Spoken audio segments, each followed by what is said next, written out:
The international bestseller, The DaVinci Code, owes its existence to a chance purchase made from a spinning stand outside a small provincial bookshop in central France over 35 years ago. The book was a small paperback called Le Trésor Maudit, The Accursed Treasure, and it was bought by a man called Henry Lincoln, pictured here outside that same bookshop in Bornholm in 1997. Back in 1969, Lincoln certainly didn't know that the book he was buying for a little light holiday reading was going to change his life. Le Trésor Maudit by Gérard de Sède told the story of a little-known village in the south of France, the now world-famous village of Rennes-le-Chateau.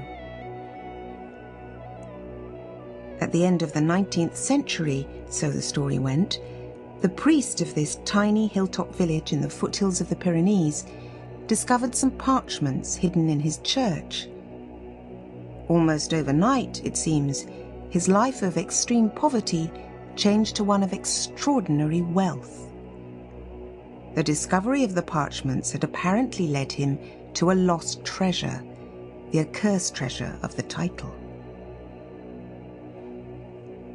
His village and the tangible evidence of how he disposed of his wealth are there for all to see. The road up to the village, the decoration of the church, his Villa Britannia and its gardens, Belvedere and Tour Magdala, were all built with his money. Where did it come from? The historical and mythical background to the Rennes-le-Chateau story has been fertile ground for researchers seeking to discover the source of Béranger Saunier's wealth. Over the last 30 years, that quest has spawned an industry.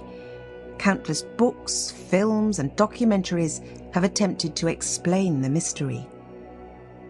The first and most influential of these was, of course, The Holy Blood and the Holy Grail, the 1982 bestseller which Henry Lincoln wrote with Michael Baigent and Richard Lee. Drawing on a hypothesis developed in The Holy Blood and the Holy Grail, Dan Brown's novel The DaVinci Code has now introduced a whole new audience to the enigma surrounding Rennes-le-Chateau. But in the intervening years, Henry Lincoln has discovered another mystery, a mystery that goes far beyond the supposed treasure at Rennes-le-Chateau. The priest's riches are a distraction from the real secret of the village, that it is but a small part of a much greater wonder. It is, in fact, part of one of the wonders of the ancient world. This programme seeks to explain why this little-known area in the Languedoc region of France could truly be described as a holy place.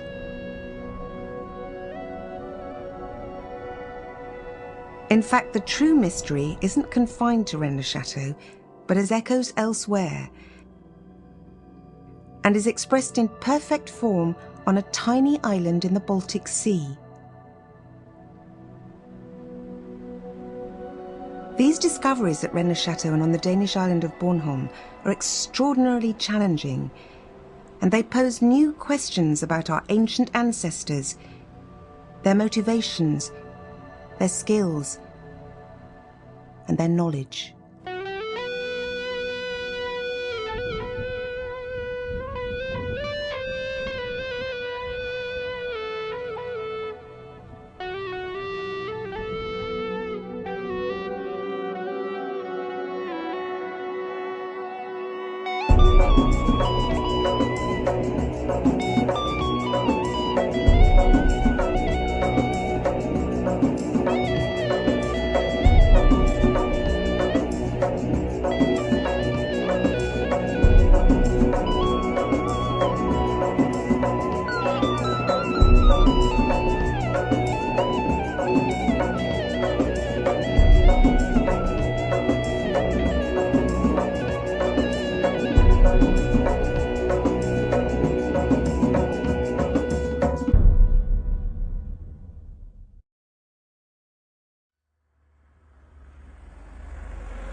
Over the last 30 years, Rennes-le-Chateau has transformed from a sleepy, remote mountaintop hamlet into a mecca for mystics, treasure hunters, New Age thinkers and seekers after the truth. What draws people here from all over the world? And what do they expect to find here? Well, the story would still be just a little-known local mystery, and there would be no books, no films, no best-selling DaVinci Code, and no tourist trail if Henry Lincoln hadn't made a discovery that eventually took him far beyond the contents of that little red paperback, Le Trésor Maudit. In the summer of 1969, Lincoln, it seems, was the first to break a secret code. There I was, having read the way through the book, looking at the reproductions of two of the parchments which the priest had apparently found. And there it was, a passage from the Gospels in Latin, which talked of Jesus walking in the cornfields with the disciples, and they did rub the ears of corn and did eat. And suddenly I find myself reading off a message in French. Very simple. It was hidden in a way that I've always described as a schoolboy code. Some of the letters were slightly raised above the others.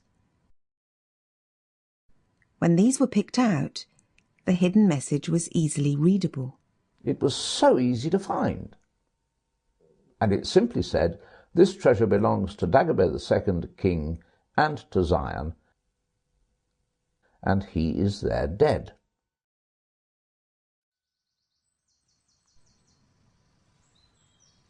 Nowhere in the rest of the book was there any reference to this decipherment. Was Lincoln the only person to have discovered this childishly simple code? Why hadn't the author mentioned it? For Lincoln, it was an incomplete solution. The book became his constant companion during the next months, the parchments providing hours of enjoyable distraction. But despite tantalizing glimmers of other layers below the surface, he found nothing as clear as that first ringing message. However, the historical background to the story was fascinating. Rennes-le-Chateau is in the Languedoc, a region of France which is both overwhelmingly beautiful and blessed with many traces of its rich and turbulent past. It was here that the Cathar heresy took root, flourished, and was viciously suppressed by the Roman Church.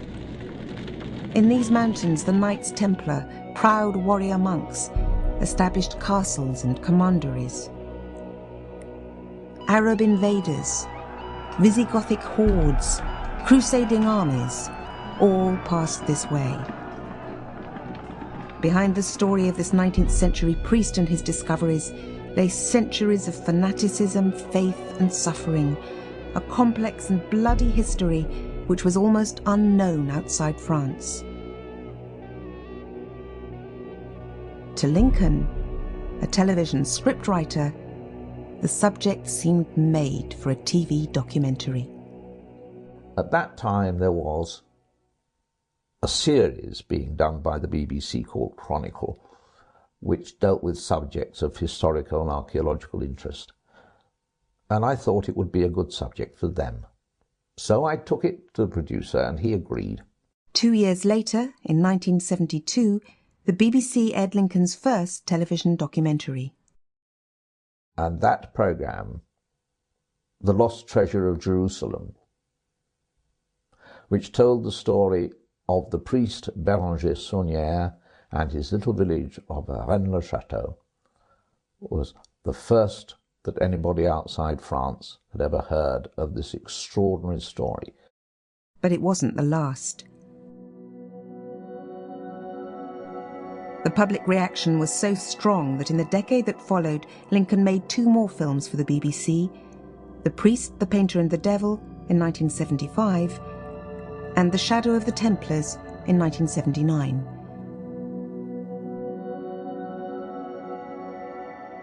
By the time the 3rd film was made, the research involved had become too much for one man, so Lincoln brought in 2 others to help, Richard Lee and Michael Baigent.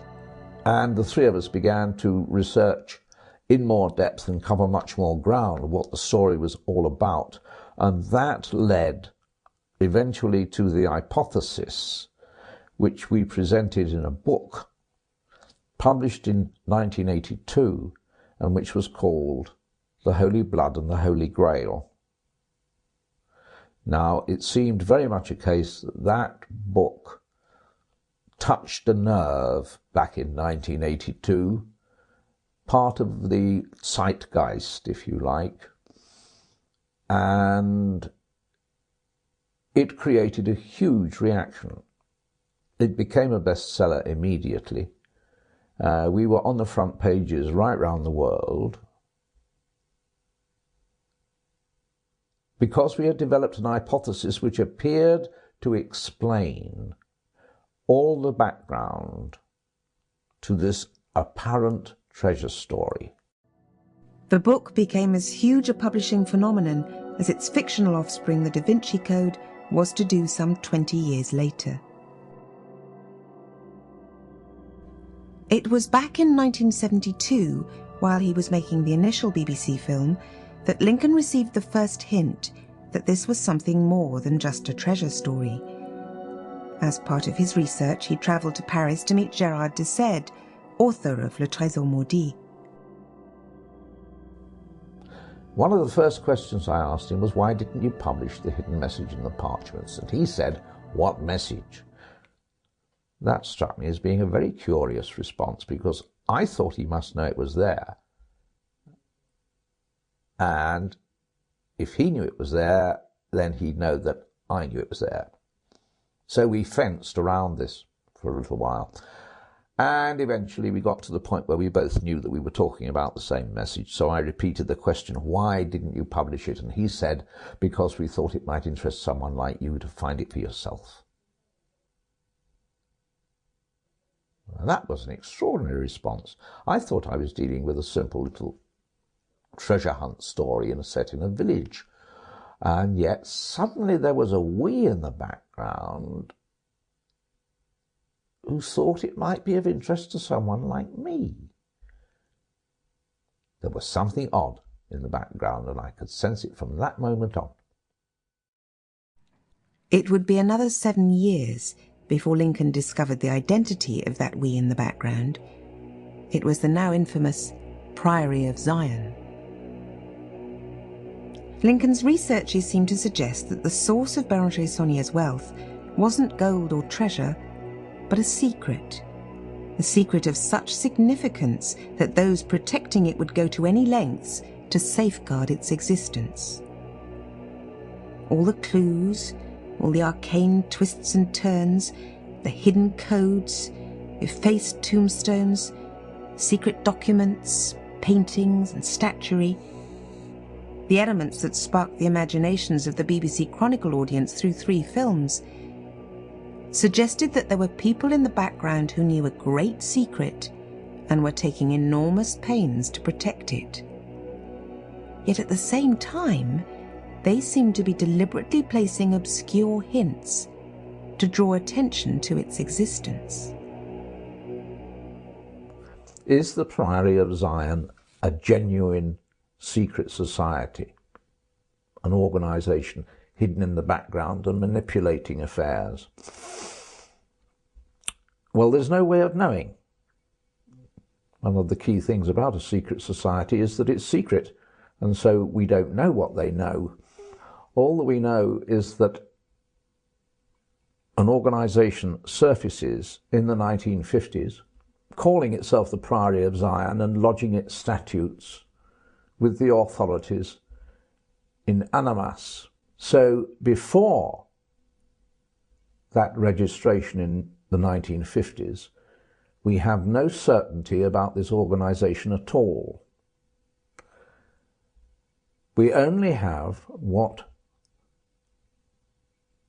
the members of this organisation have chosen to tell us. And what they chose to tell, or rather infer, was that the Priory of Zion was protecting the bloodline of the Merovingian kings. Not only that, but its Grand Master, Pierre Plantard, was himself a descendant of that same bloodline. In France, this is akin to an Englishman claiming to be descended from King Arthur, except that, of course, the Merovingian kings were an historical reality, not a myth. The claims of a crank, most likely. Except that there were corroborating documents, the dossiers secrets, documents that had come to light in the Bibliothèque Nationale, documents showing a line of Grand Masters of the Priory of Zion from the 12th century to the present day.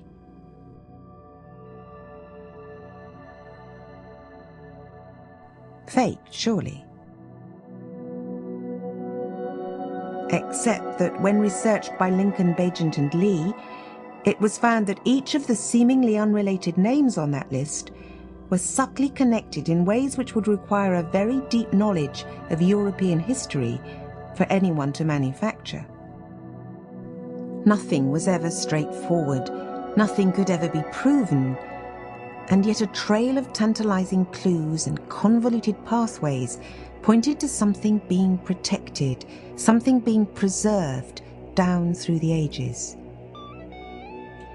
The need to verify the scenario hinted at by Plantard, the Bibliothèque Nationale documents, the parchments, and indeed the activities of the priest Béranger Saunière, led Lincoln, Baigent and Lee to an extended study of European history. This fresh approach unearthed new discoveries and unexpected connections. Chief amongst these was the suggestion that the Priory of Zion may have been responsible for the creation of that enigmatic order of warrior monks, the Knights Templar. And with any investigation of the Knights Templar, it's hard to avoid dealing with the popular notion of their association with the myth of the Holy Grail. And in the early Grail stories, the Templars were referred to as the guardians of the Grail and the Grail family. It was the protection of a family which led to the idea of a bloodline, which gave us the dramatic hypothesis of a blood descent from Jesus, and that Jesus, unlike the image we get from him in the Gospels, was in fact married, and that he was married to Mary Magdalene, and she was the Grail. The Grail is, in most of our thinking, a cup or a chalice which supposedly either was used by Jesus at the Last Supper or at the crucifixion, which caught the drops of his blood. But our hypothesis shifted it into another dimension. When we first encounter the Grail in the Grail stories, it's not a holy grail, it's presented as a thing, one word, Sangral, S-A-N-G-R-A-A-L, Sangral. And because there was a word like Graal, which meant cup or chalice, that one word was split into two, Sangral, holy chalice. And that's where that idea comes from. But if you break it one letter later, you have sang royal, which is royal blood. And so we have a bloodline, a blood descent. And with the thought of a marriage between Jesus and Mary Magdalene, the Grail is now the womb of the Magdalene. She bears the blood of Jesus and creates the bloodline of their descent. And so the secret messages that the priest apparently had found began to make sense in a different context. This treasure belongs to Dagobert II, king, and to Zion, and he is there dead. Are we talking about a blood descent? Dagobert II, the last effective king of the Merovingian dynasty of France, and were they the blood descendants of Jesus? In 1982, that suggestion caused an outcry. The Holy Blood and the Holy Grail, to quote the sleeve notes of a recent edition, sparked off a worldwide storm of controversy, reverberations of which are still resounding throughout the Western world. Over the years, public interest in the subject has remained strong. A steady procession of tourists and treasure hunters still make their way up to the remote hilltop of Rennes-le-Chateau in search of the truth, enlightenment, or Béranger Saunier's treasure. The Holy Blood and the Holy Grail has never been out of print, and countless other books and films on the subject have followed, some sensible, some not so. Debate about the authenticity of the Priory of Zion, to which we will return later, and a possible blood descent from Jesus became inextricably associated with the mystery of Rennes-le-Chateau.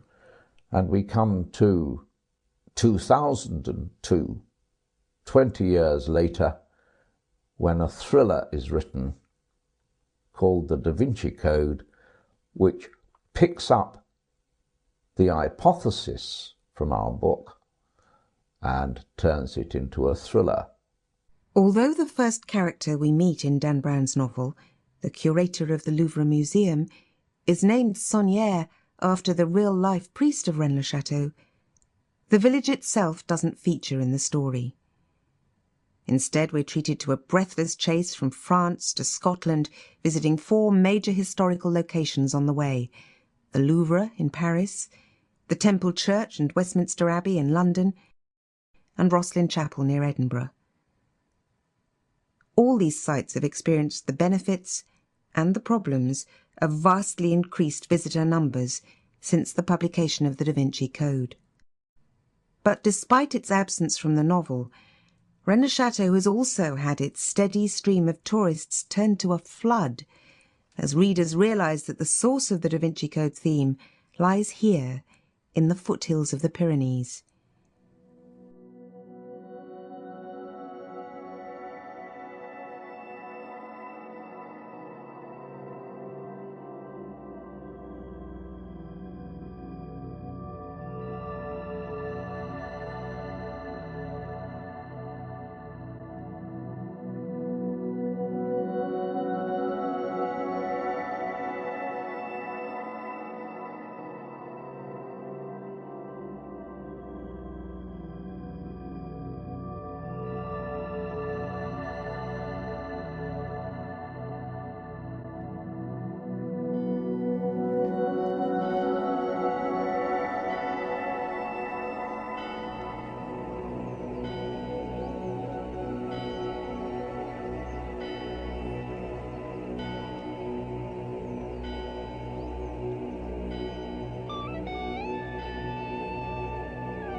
Rennes-le-Chateau now receives over 100,000 visitors a year.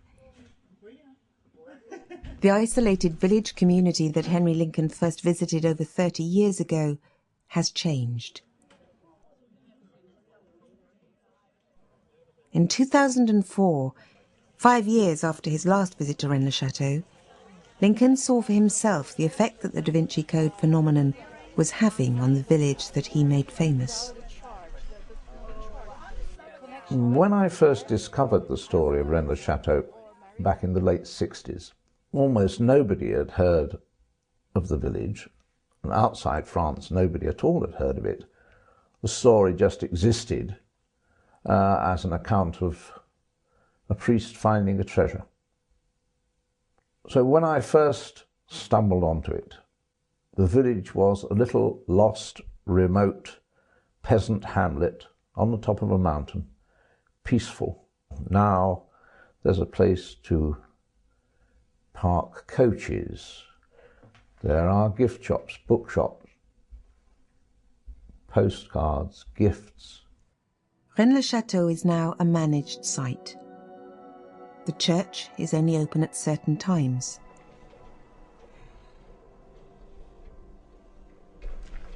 Visitors can no longer pay homage at the grave of Béranger-Saunière. The cemetery is locked.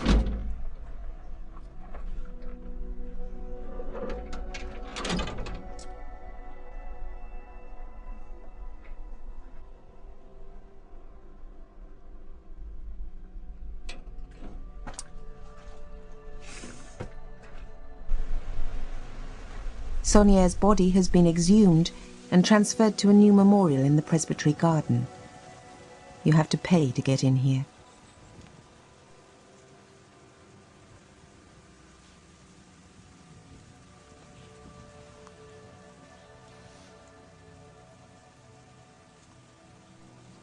But there is still much to see and to muse over. There's a small museum in the presbytery. You can explore the ground floor of Saunière's Villa Britannia.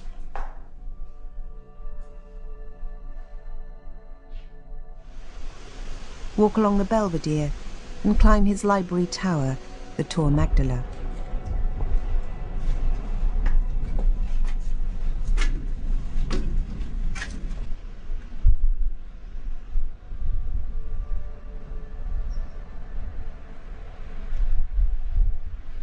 The spectacular views remain unchanged.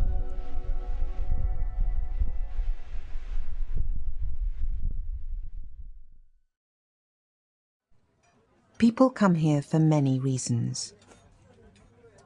But if they're hoping to find the Rennes-le-Chateau of Béranger-Saunière, they're too late. And I have to say that I'm not very happy about what's happened, but then my opinion doesn't really matter. But I find it sad to see that it's attracted not just the treasure-hunting lunatics, but also people who impose all sorts of other ideas and angles of approach onto what is essentially a story which is much more important than they seem to realize. Because there is another story to Rennes-le-Chateau, a story that few of the thousands of visitors are aware of. Obscured behind the tales of lost treasure, holy bloodlines, and elusive secret societies, beyond the thrills of the DaVinci Code and the hypothesizing of the Holy Blood and the Holy Grail, there lies an amazing fact. It's a fact whose existence was revealed through the work of a 16th century artist. But that artist wasn't Leonardo da Vinci. The countryside surrounding Béranger-Saunière's village holds a secret, an astonishing work of man and nature, hidden to all but those who know how and where to look. Spread across the stunning landscape of the Aude Valley is what can only be described as one of the wonders of the world. A vast and invisible temple of interlocking alignments and regular geometric forms, defined by the precise positioning of churches, castles, and ancient landmarks. Through all the myriad lines of investigation in this story, the priest's treasure, the Knights Templar, the Cathars, the Merovingian kings, the Priory of Zion, the Holy Bloodline, one thing is certain, demonstrable, and provable. It is that Rennes-le-Chateau is part of an extraordinary, invisible phenomenon.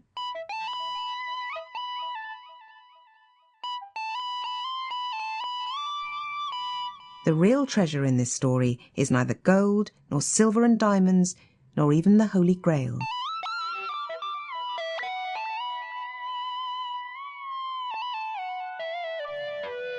At its simplest, it is a 5-pointed star.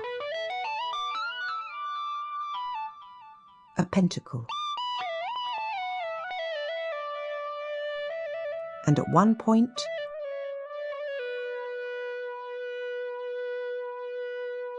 Rennes-le-Chateau. How did Henry Lincoln discover this phenomenon in the first place? And what is its significance? What questions does it force us to ask? Well, to begin to answer these questions and more, we need to retrace our steps. We need to return to the parchments supposedly discovered by Béranger-Saunière in 1891. In particular, the first parchment, the one that contains that enigmatic message, "This treasure belongs to King Dagobert II and to Zion, and he is there dead."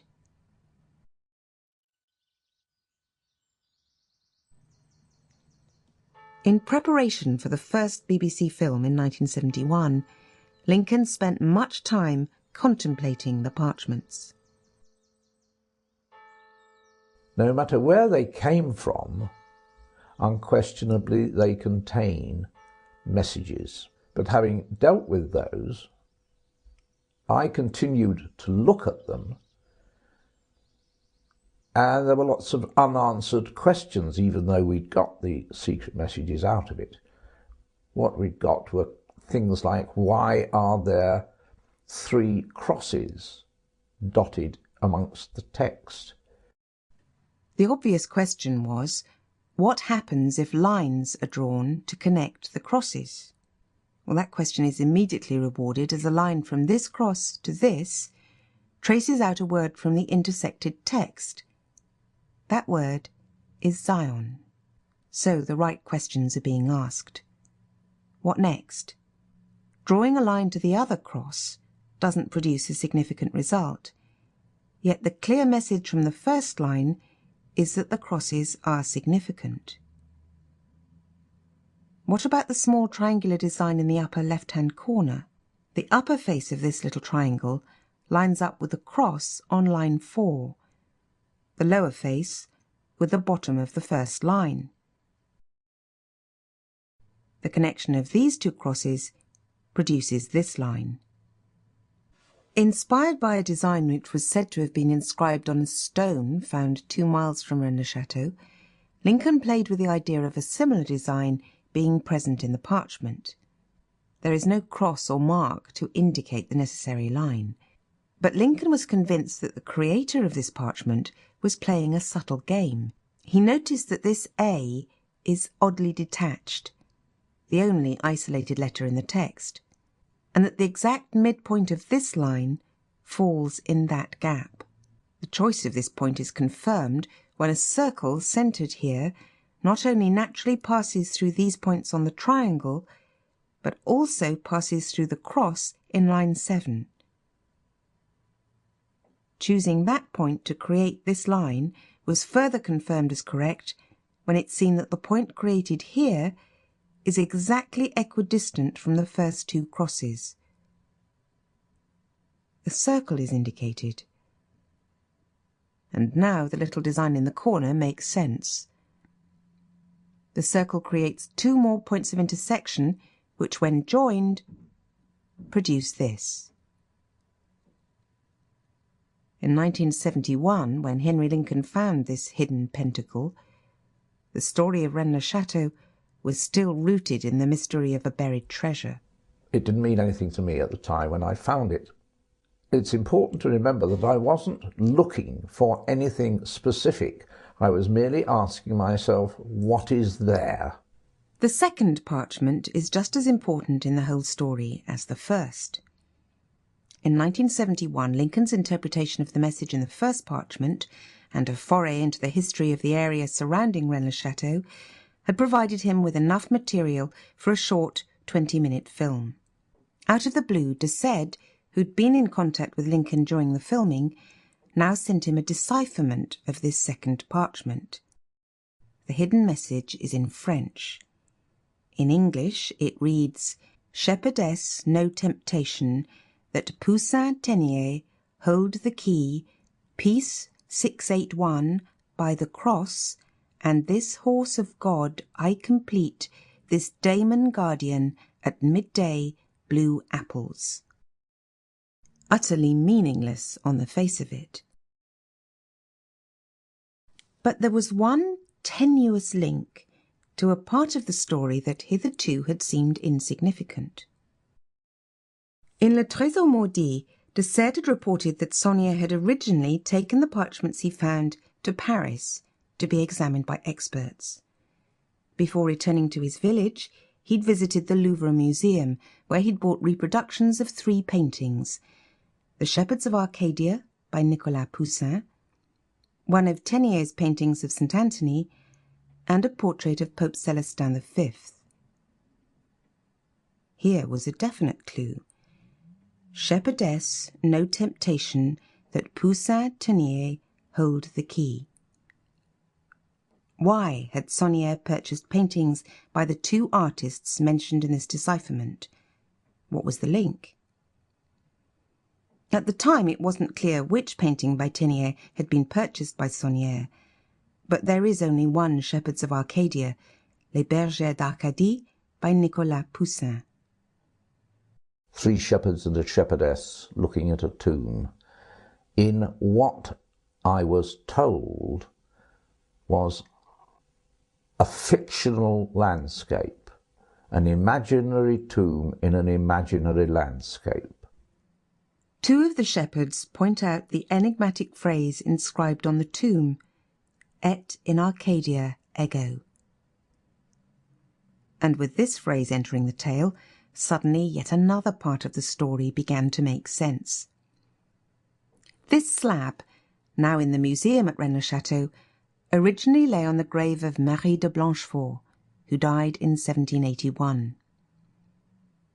It's said that Béranger Saunier himself effaced the inscription on the gravestone, but originally it read thus. It too was reproduced in de Sède's book. The 2 outer columns looked simple enough, but their meaning had so far remained obscure. They appeared to be a combination of Latin and Greek, but only now, with the inscription on the Poussin tomb seen before him, did the penny drop for Lincoln. The message is in Latin, but it's only revealed when being seen as written in the Greek alphabet. When Lincoln transliterated the Greek symbols into the Roman alphabet, the 2 columns simply read, Et in Arcadia ego. Curious enough. But also reproduced in Le Trésor Maudit was a reproduction of the inscription on the headstone of Marie de Blanchefort's grave. And it's the oddities on this carving that provide the key to the incredibly complex decipherment of the second parchment and that give us the Poussin message.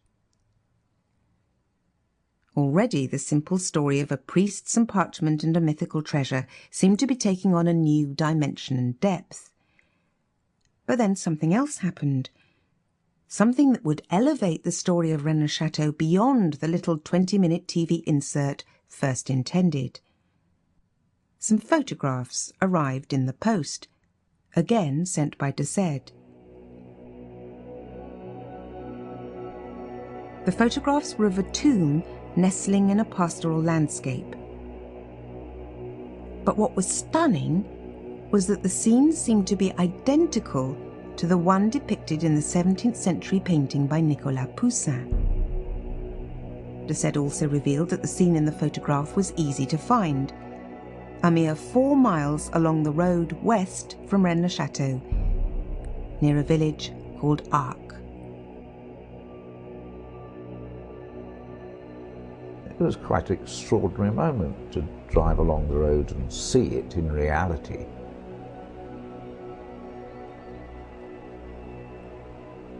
There are arguments, of course, about how old the structure is. There isn't any evidence for its age. The question of whether Poussin painted that tomb remains open. There is no question, though, that he painted the landscape. somebody could later have built the tomb to complete the picture. Or maybe it's been there for centuries. We just don't know. Having found the imaginary tomb in the imaginary landscape, which proved to be a real tomb in a real landscape, it's very sad to realize that that tomb now no longer exists. It was destroyed by the owner of the land because he was sick and tired of people coming and trying to break it open to find their mythical treasure.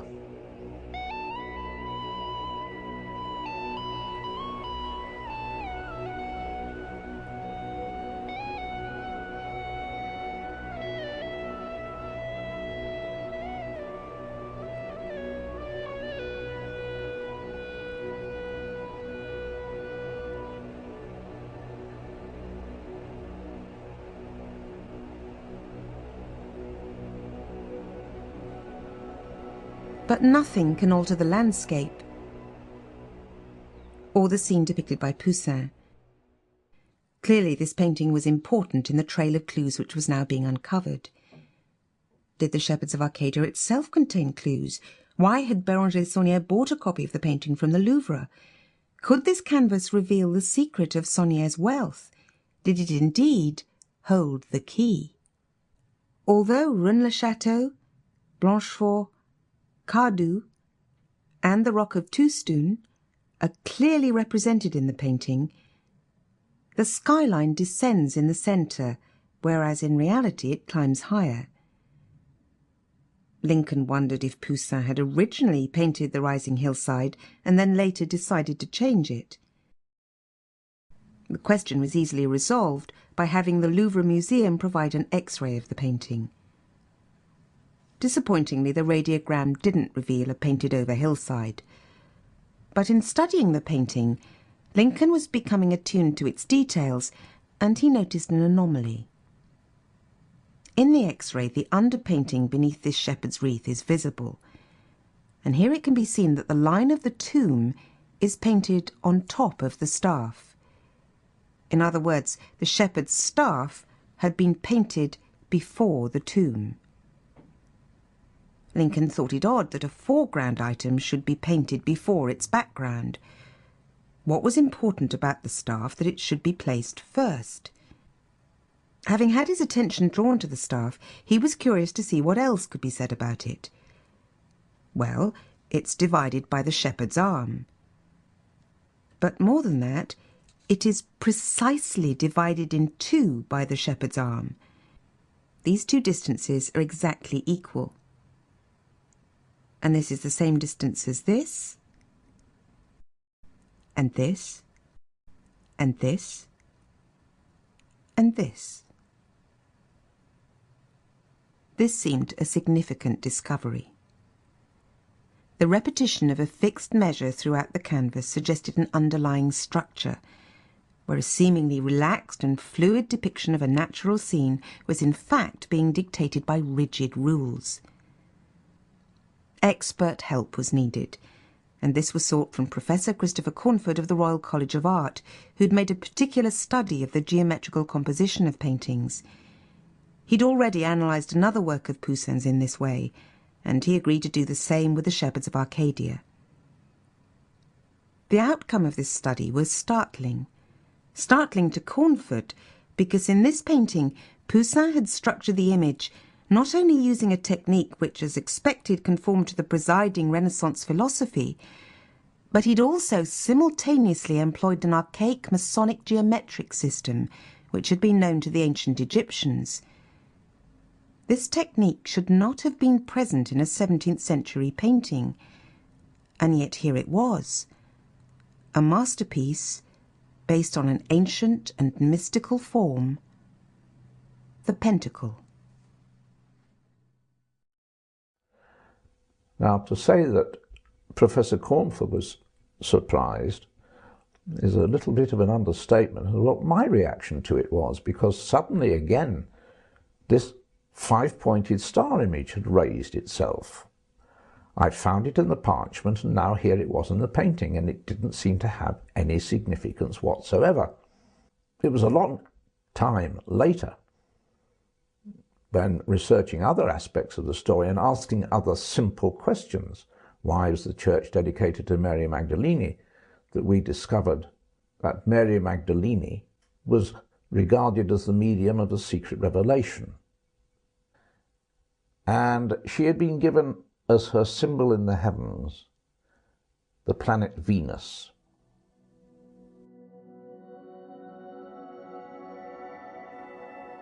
And now, curiously, we come back again to geometry, because each planet, as it revolves in the heavens, creates alignments.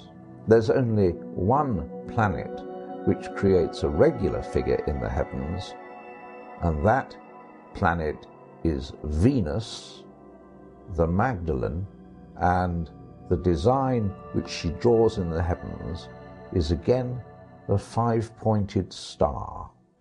Why? There was the crucial question.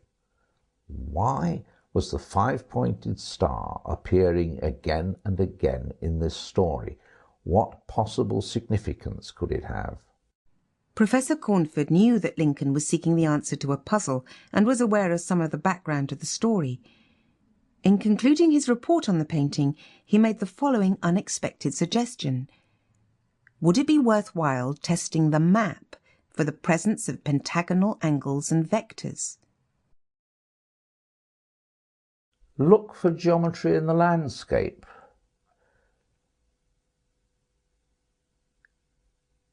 It wasn't very easy to know what exactly one should be looking for.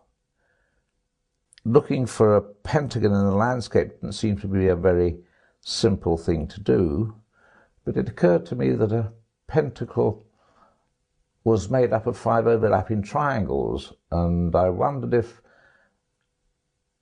a triangle, which after all has only 3 points, might be easier to find than 5 points. And what 3 points could there be associated with the story? And that's when I realized there were in fact 3 castles associated with the story. There was the castle at Rennes-le-Chateau, there was the Templar castle at Baigent, and there was also the castle built by Bertrand de Blanchefort, who was 4th Grand Master of the Knights Templar. So I looked at the 3 castles on the map, and each one was on a natural mountain peak. There they were, clearly marked on the map. And when I drew the triangle and measured the angles, I found that in fact I was looking at what one could call a pentagonal triangle. It was exactly that triangle with angles of 36 degrees and 72 degrees that made up a pentagon. The obvious next step was to look for the other 2 points of the pentagon, and then to find that they were already marked on the map, not with castles, this time with spot heights marked on the map. What I had was 5 natural mountain peaks in perfect pentagonal geometry.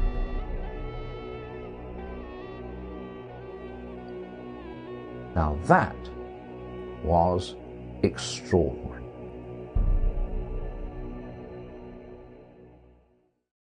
The parchments, the painting of the tomb near Rennes-le-Chateau, the occult relationship of the Magdalene to the planet Venus, and now a perfect pentacle described by the landscape itself. The next thought, the significance of that geometric shape.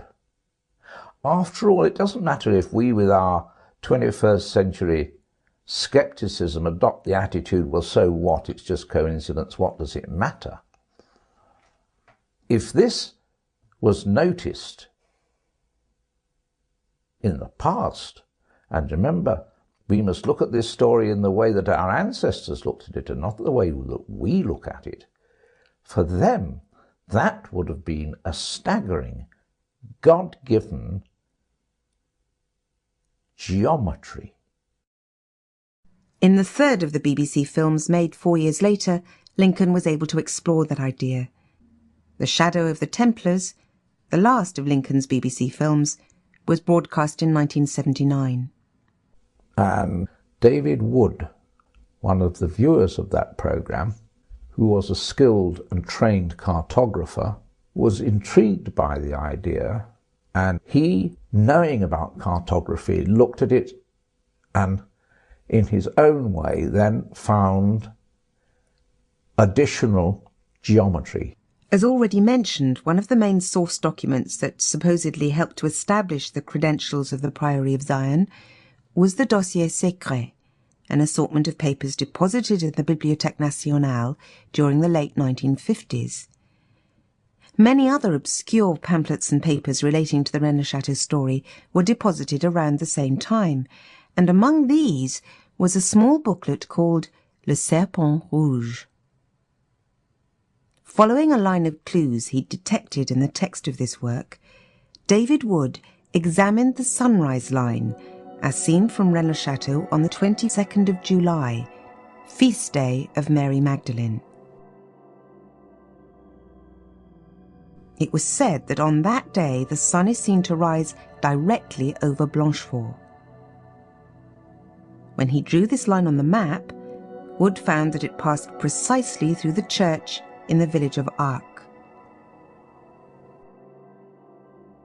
A line in Le Serpent Rouge reads, "On his white rock, looking beyond the black rock towards the south." Blanchefort means white fort, and on the same mountain, towards the south, is Rocanegre, black rock. Extending a line from Blanchefort to Rocanegre, Wood found it struck the church at Rennes-les-Bains precisely. What's more, this line sits at an exact 90 degrees to the sunrise line. Another line in the Serpent Rouge reads, "Find the line of the meridian in going from east to west."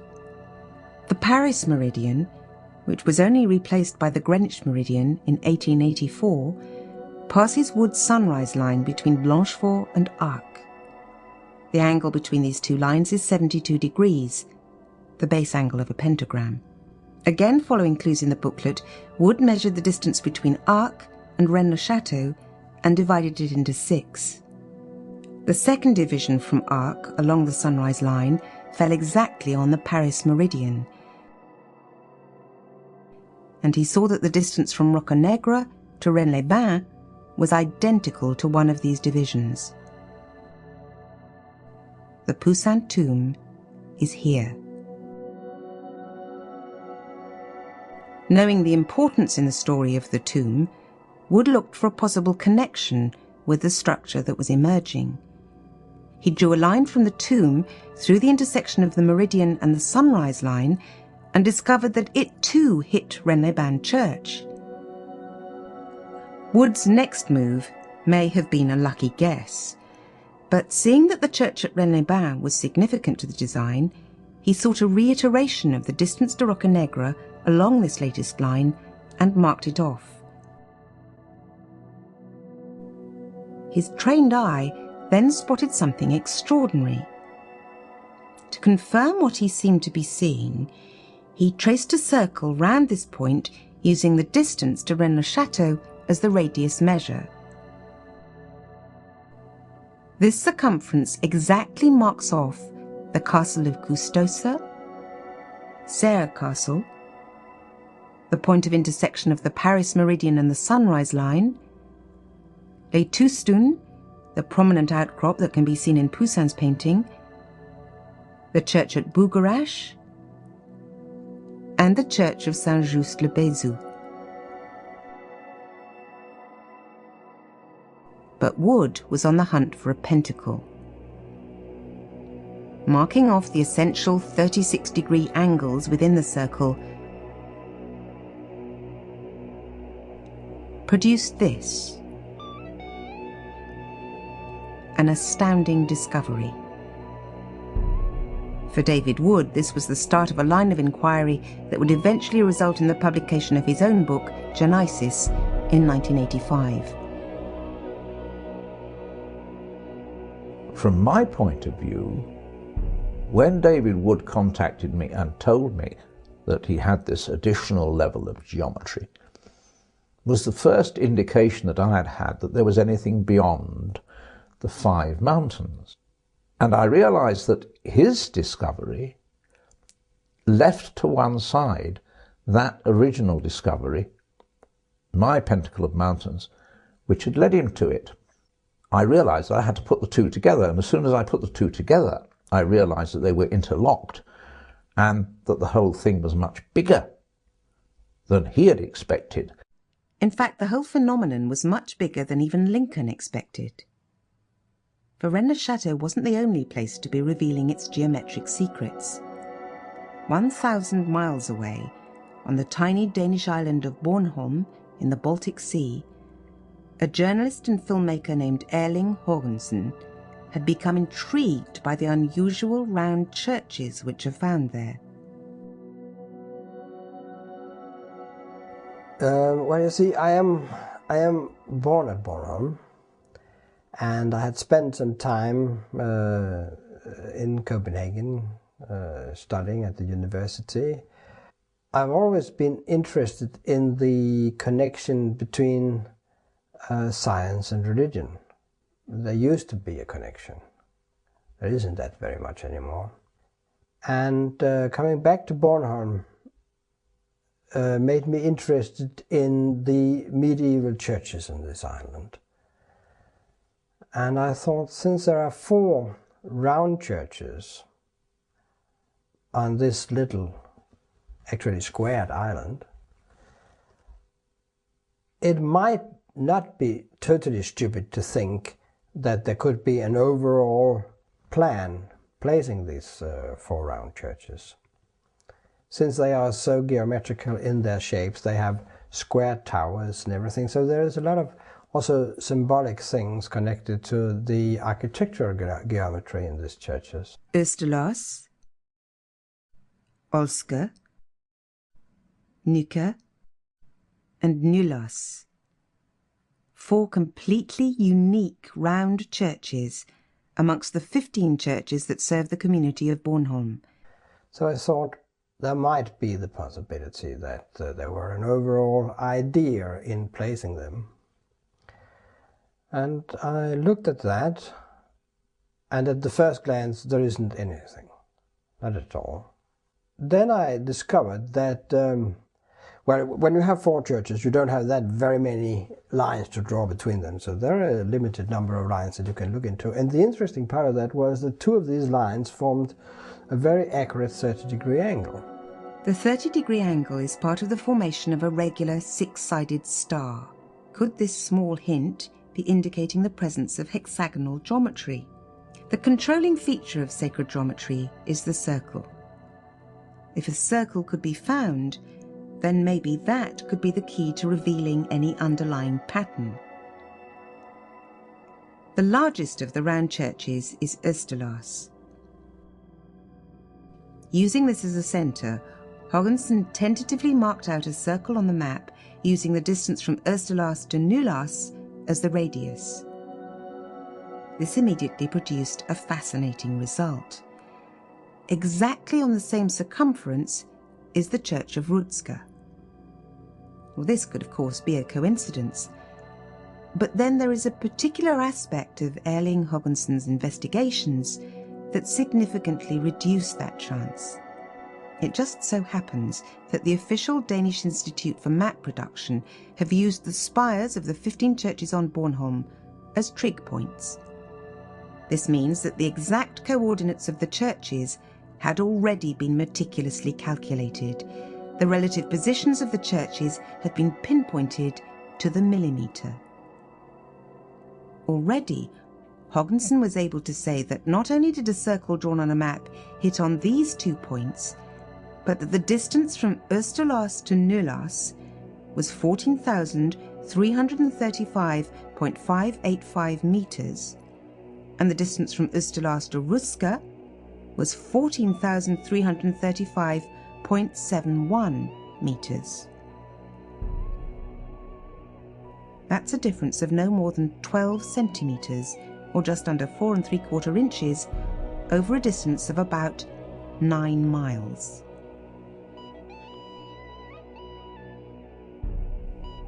And then when I have established how that geometrical relation was, then I discovered that there was also another one connected to that geometry. And then there was another one, and then there was another one. And it's like grabbing a carpet and you draw in one corner and everything sort of followed.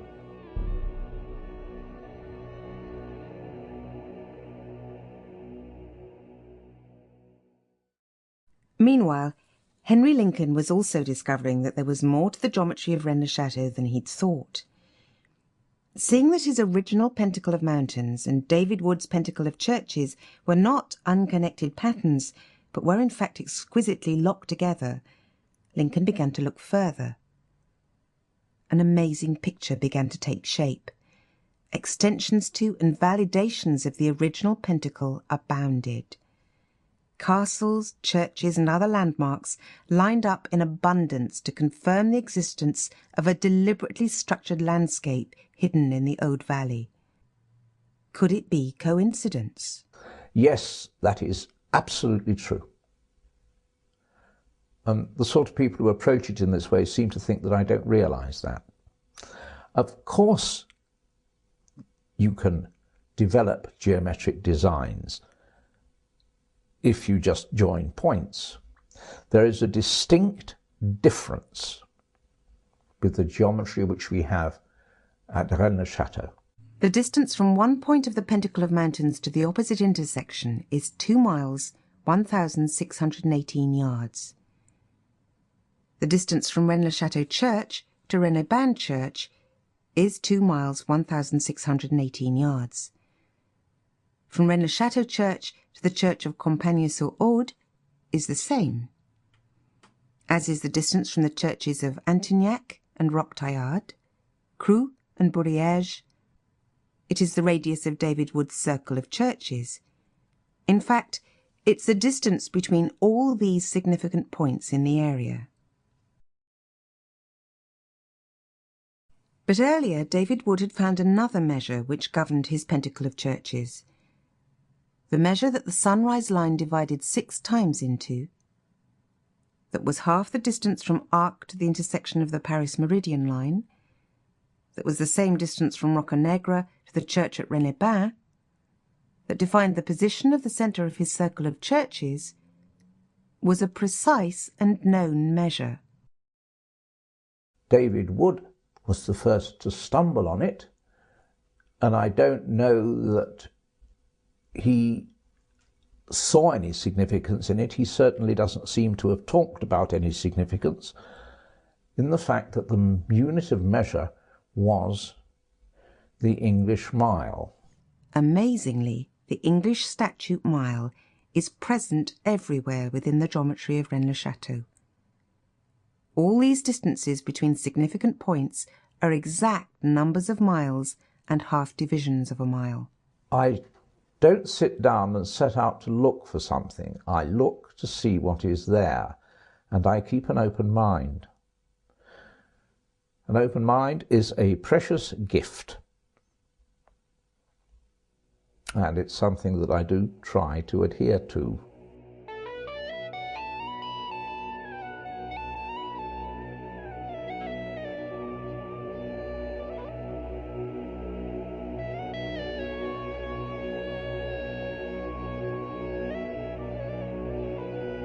A pentacle of mountains, sacred landscape geometry, and now fixed measures, the church circle and the mile. Extraordinary discoveries which Lincoln published in his book The Holy Place in 1991. Coincidence had built upon coincidence until another explanation besides chance must be sought. But what explanation is there?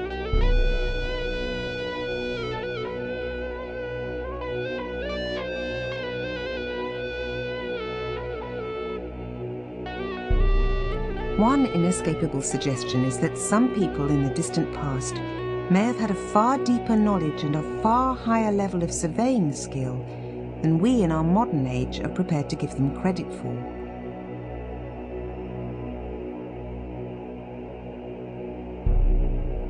But why express that knowledge in this way? What could be the possible purpose of creating such an enormous work that is on the one hand magnificent in its achievement, and on the other invisible to all but those who know where and how to look? The context of the discovery doesn't help in the search to find an answer. A story in a cheap paperback, a priest who becomes mysteriously rich, parchments of uncertain provenance, a secret society of dubious origin, a 17th century painting. Nothing in the trail that led to the discovery helps to explain or validate the discovery. There is, however, one presence always in the background of this story which cannot be ignored.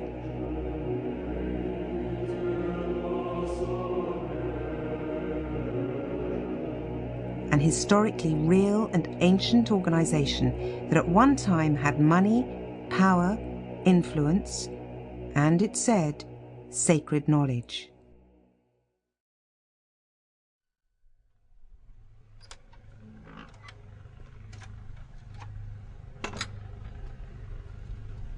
"1,000 miles away on Bornholm, Erling Hoggensen was detecting their presence too.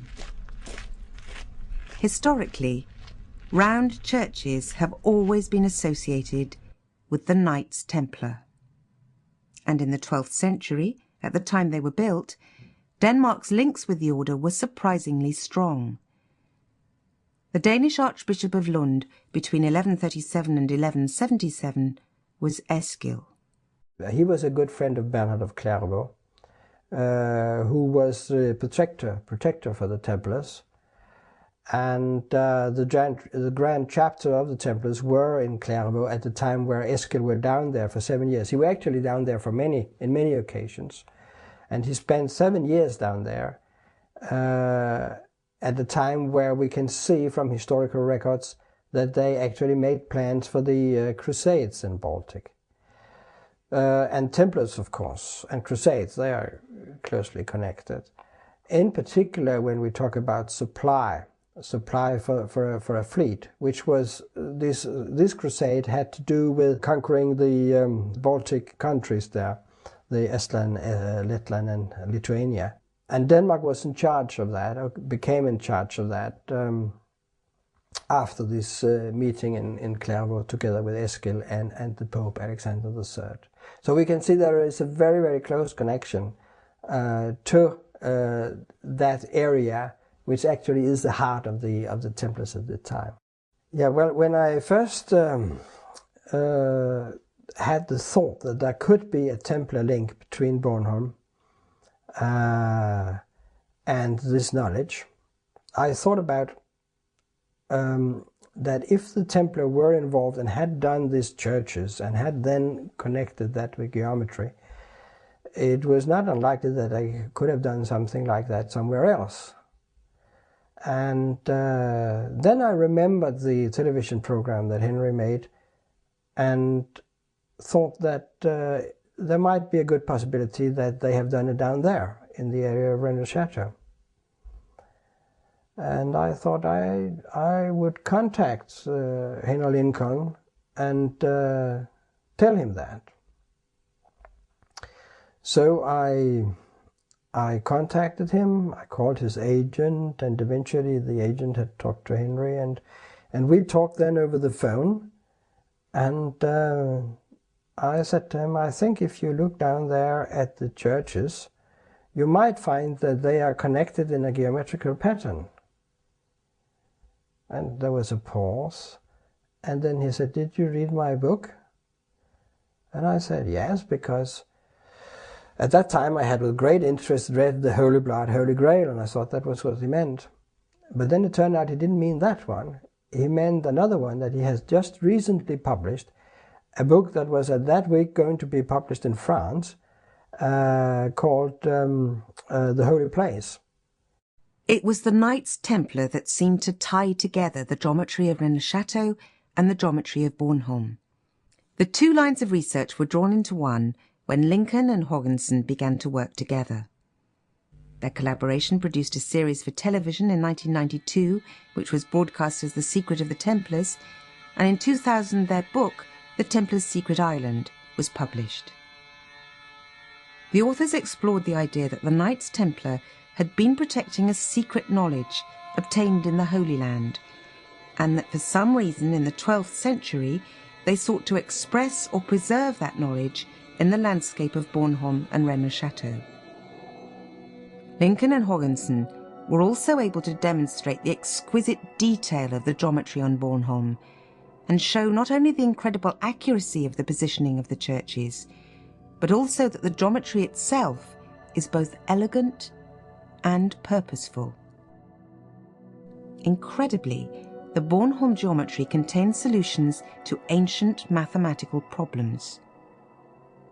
An amazingly accurate method for calculation of circumference without using pi, the trisection of the angle, a mathematical problem that's exercised the greatest of minds for centuries, solved with incredible accuracy on the island of Bornholm. And again, there's that anachronistic presence of a fixed measure, the mile, a standard that wasn't supposed to have been established until 1593. Does the geometry of Bornholm and Rennes-le-Chateau have something to teach us about our units of measure?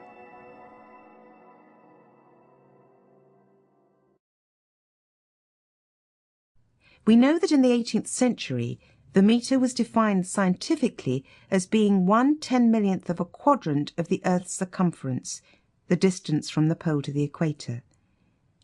It follows, therefore, that the polar circumference of the Earth should be 40 million metres.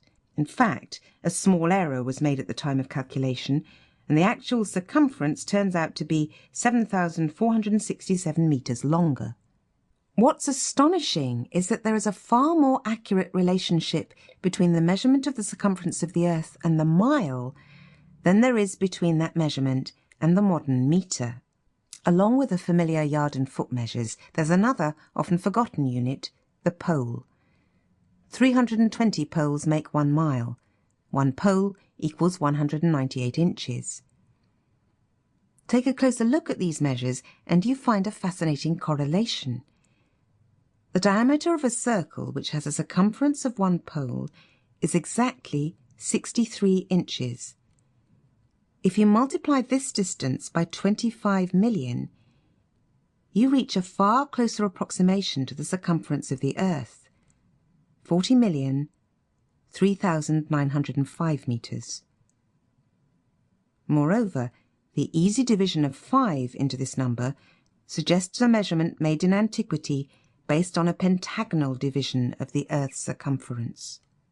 It would take several programs to analyse the fine relationship between ancient and modern measure.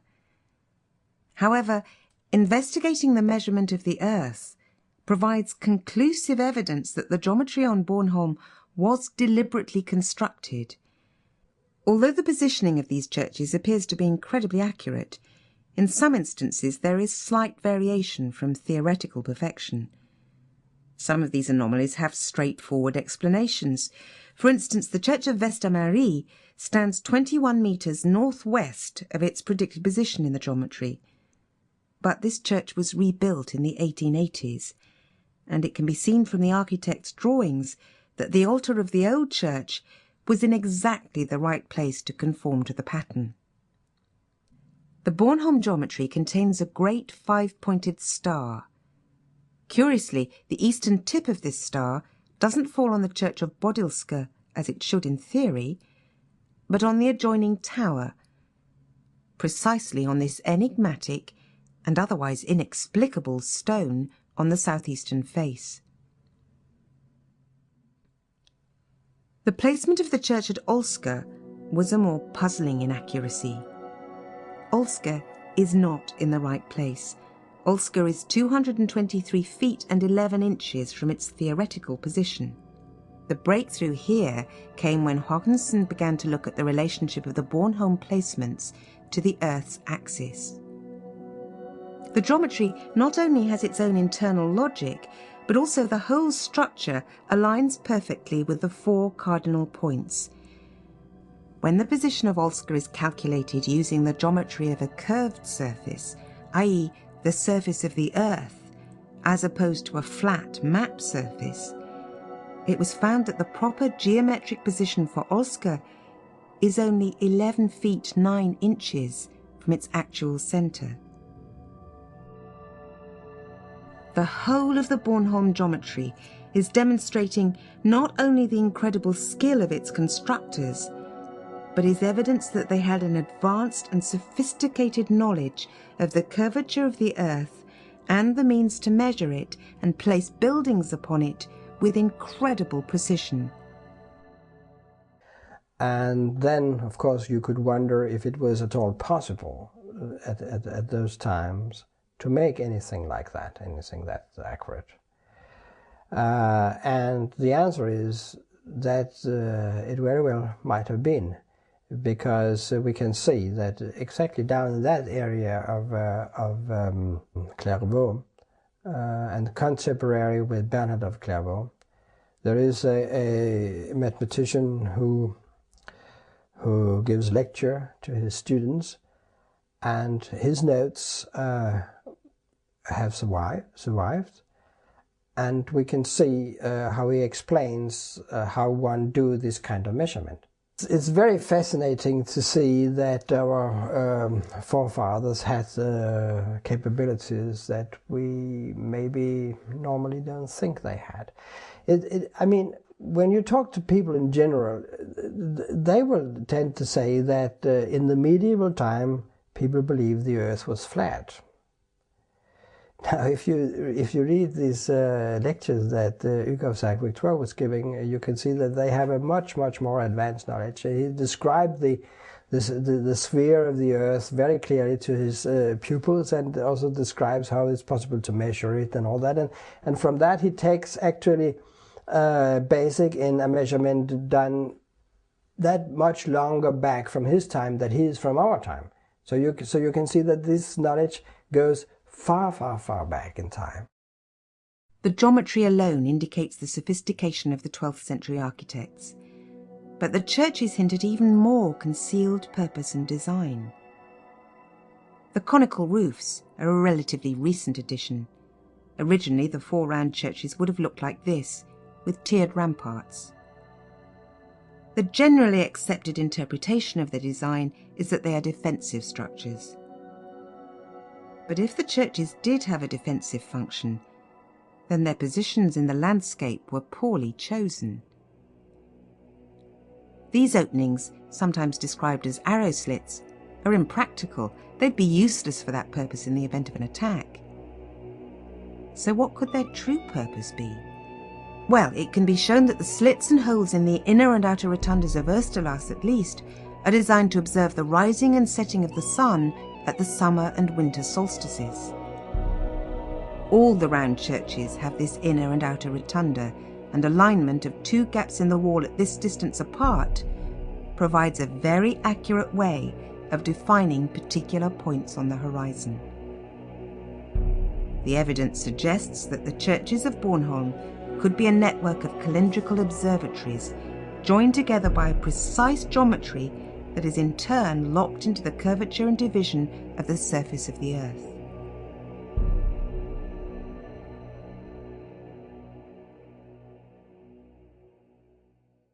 However overwhelming the evidence may be, it's still tempting to put it all down to chance. There have of course been that argument that all this is due to coincidence. That's an argument that comes up when they realize that it is there. All this accuracy is there. Everything is there. They can't deny that. So the next thing is, but they weren't able to do that. They couldn't do that. So therefore, it has to be coincidence. This is the main argument. This is the way around they talk. And that is the same thing then you could say about the pyramids, because they couldn't do that. So therefore, it's due to coincidence. The pyramid is due to pure coincidence. It's a pure coincidence that they could orientate it to north within 3 seconds of a degree, and all that we can see that they actually did. Coincidence. Of course, it can't be. Too many apparently intelligent people have been distracted from this material because certain people who should be more careful about what they say have implied that this is pure fantasy and coincidence. If it were, I wouldn't still be wasting my time with it. So I think eventually people will have to realize, and in particular the academic circles will have to realize that here is something that they have to consider, and that is there, and that it is not coincidence, and then they will have to come up with an explanation. This is why it's particularly frustrating to find that there are people who still wish to rush around saying, oh, it's all fantasy, it's just pure imagination, it isn't there at all. What they're doing is wasting time. They're denying solid and demonstrable facts because those solid and demonstrable facts run counter to what such people have been taught and which they continue to teach. We're saying, no, you've got it all wrong. But this time we have proofs. So it must be looked at seriously. This knowledge is here at the Earth at this time, and had been here actually for even thousands of years before that, and we know that. So it's just a question of finding a link between Bornholm to this knowledge. All I've done is open the door. It's for people who have the expertise, who can understand what's here, who now have got the work to do. But the background to this story, the question of why this mystery is set, where it's set, in the little village of Rennes-le-Chateau in the south of France, and on the island of Bornholm in the Baltic Sea, these aspects of the story don't rely on hypotheses. They are pure statements of fact. What we have uncovered is a vast body of lost knowledge. Medieval observatories and the measurement of the circumference of the Earth seem far removed from parchments, secret societies, hidden treasure, and the Holy Grail. The path of discovery has been long, and the clues have often been distracting.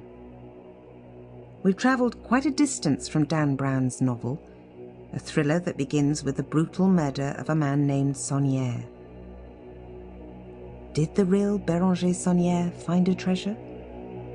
Is the Priory of Zion real? Did Mary Magdalene carry the bloodline of Christ to France 2 millennia ago? Perhaps we in turn need to murder the mystery of Béranger Saunière in order to get at the truth. We should stop wasting time